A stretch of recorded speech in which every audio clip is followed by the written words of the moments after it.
Good morning to all of you. Myself Nitin Trivedi. हम इस video में डिस्कस करेंगे अबाउट द आर्टिकल 15। हम इस वीडियो में आर्टिकल 15 के बारे में डिस्कस करेंगे। पहले हम लोग देखेंगे यहाँ कि आर्टिकल 15 में हम क्या डिस्कस कर रहे हैं। तो इसमें हम रिजर्वेशन लॉस के बारे में डिस्कस करेंगे। ये आर्टिकल 15 और आर्टिकल 16 ये दोनों जो आर्टिकल्स हैं इसमें रिजर्वेशन लॉस के बारे में बताया गया है। रिजर्वेशन मतलब एक तरीके से उसको बहुत से लोगों ने पॉजिटिव डिस्क्रिमिनेशन भी नाम दिया। हाँ, बहुत सारे जो ड्राफ्टिंग कमेटी में मेंबर थे उन्होंने इसे ड्राफ्टिंग कमेटी में जो मेंबर्स थे उन्होंने इसे एक नाम दिया, वो था पॉजिटिव डिस्क्रिमिनेशन। पॉजिटिव डिस्क्रिमिनेशन मतलब जैसे बैकवर्ड क्लासेस जो भी हैं या बैकवर्ड कास्ट, ऐसा जो बैकवर्ड क्लासेस इस कैटेगरी के जो पॉवर्टी में थी, यहाँ जो गरीबी रेखा के नीचे आती थी या बहुत गरीब उस समय हुआ करती थी या उनके साथ अनडिसेबिलिटी इस तरह की प्रैक्टिसेस हुआ करती थी, उन लोगों के लिए रिजर्वेशन लॉस को लाना पड़ा हमारी इंडियन कॉन्स्टिट्यूशन में।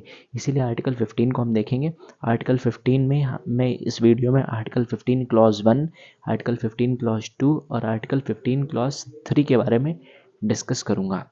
चलिए हम देखते हैं। तो आर्टिकल 15 क्लॉज 1, तो आर्टिकल 15 क्लॉज 1 में क्या है हम देखते हैं। आर्टिकल 15 क्लॉज, बहुत से लोग इसका मतलब नहीं जानते क्लॉज मतलब क्या होता है।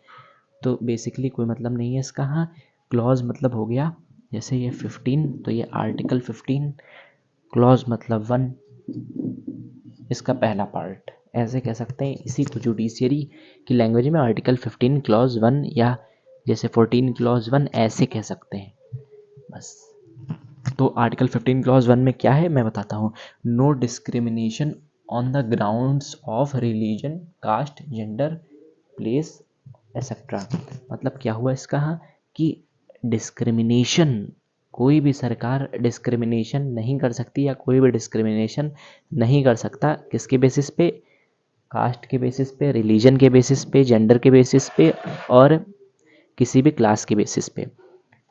आर्टिकल 15 क्लॉज 2 में क्या बताया है, इसमें बोला है no discrimination by private person, no discrimination by private person with regard to public places.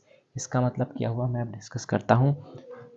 पहले तो हमें आर्टिकल 15 क्लॉज 1 में नॉर्मली बोला गया है कि प्लेस, जेंडर, रिलीजन या कोई भी तरह से कास्ट के बेसिस पे किसी भी तरह की कह सकते हैं डिस्क्रिमिनेशन नहीं किया जा सकता। डिस्क्रिमिनेशन मतलब भेदभाव। किसी भी तरह से गवर्नमेंट भेदभाव नहीं कर सकती या कोई व्यक्ति नहीं भेदभाव कर सकता है किसी भी कैटेगरी के व्यक्ति के साथ में, चाहे वो किसी भी कैटेगरी का व्यक्ति हो, चाहे वो कह सकते हैं बैकवर्ड क्लास का हो, चाहे वो अपर कास्ट का हो, चाहे वो लोअर क्लास का हो।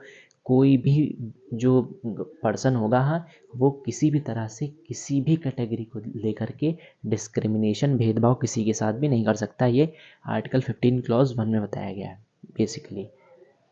और आर्टिकल 15 क्लॉज 2 में क्या कहा गया, इसमें बोला गया नो डिस्क्रिमिनेशन विद रिगार्ड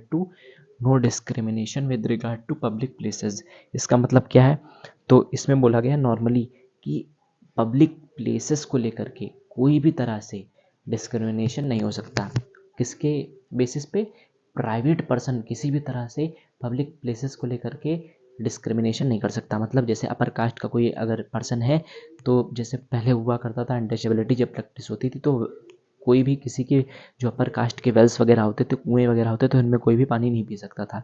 तो ये इन सबको क्राइम बताया गया है आर्टिकल 15 क्लॉज 2 में। उन्होंने बोला no discrimination on the basis of, article 15 clause 2 में बोला गया है नो डिस्क्रिमिनेशन ऑन द